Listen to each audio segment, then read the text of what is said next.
The great hope of the 1990s and 2000s was that the internet would be a force for openness and freedom. As Stuart Brand, a pioneer of online communities, put it, information wants to be free, because the cost of getting it out is getting lower and lower all the time. It was not to be. Bad information often drove out good. Authoritarian states co-opted the technologies that were supposed to loosen their grip.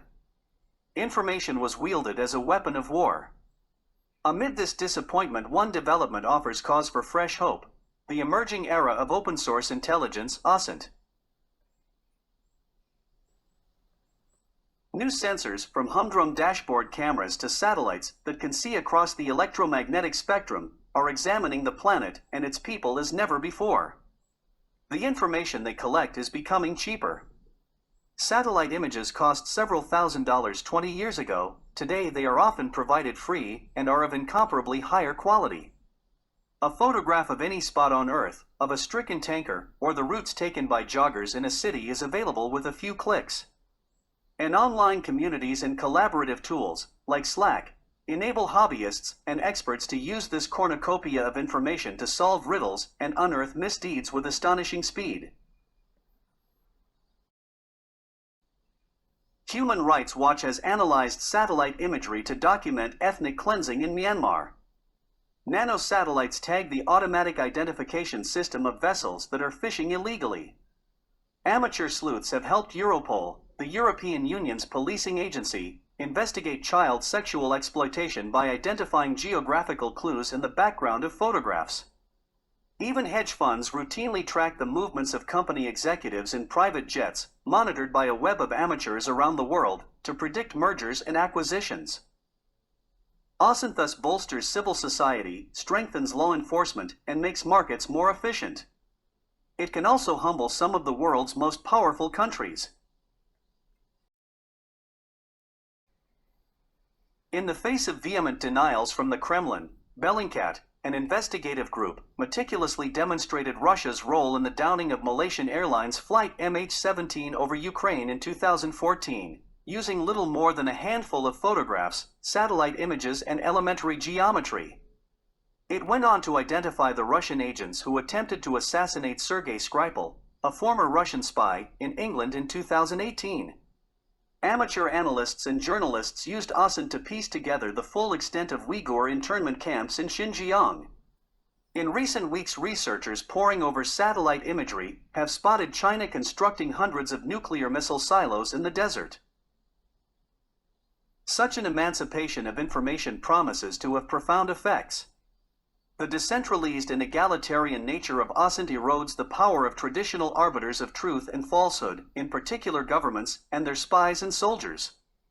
For those like this newspaper who believe that secrecy can too easily be abused by people in power, OSINT is welcome.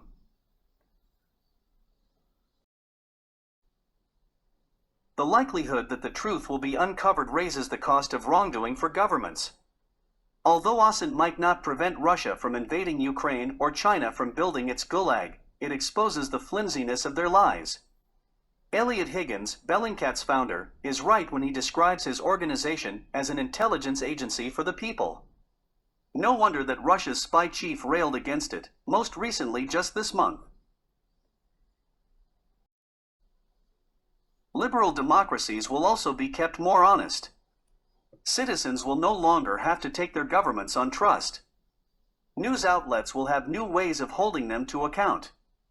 Today's open sources and methods would have shown a brighter light on the Bush administration's accusation in 2003 that Iraq was developing chemical, biological, and nuclear weapons. That would have subjected America's invasion of the country to greater scrutiny. It might even have prevented it.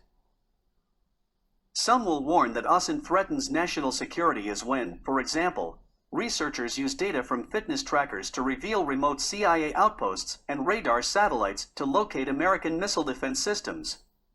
But if OSINT can tell the world about such things, a country's enemies are already able to know them. Pretending otherwise does not make states any safer.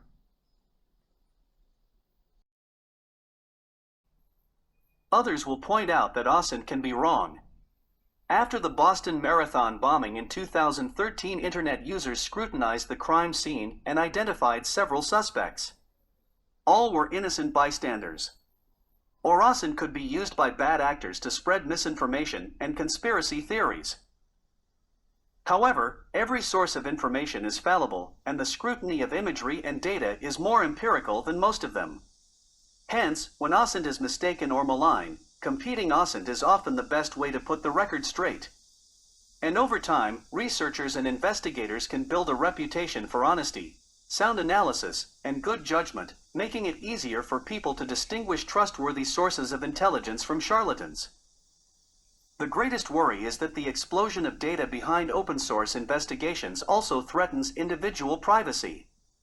The data generated by phones and sold by brokers let Bellingcat identify the Russian spies who last year poisoned Alexei Navalny, an opposition leader. Similar data were exploited to pick out a senior Catholic priest in America, who resigned last month after his location was linked to his use of Grindr, a gay dating app.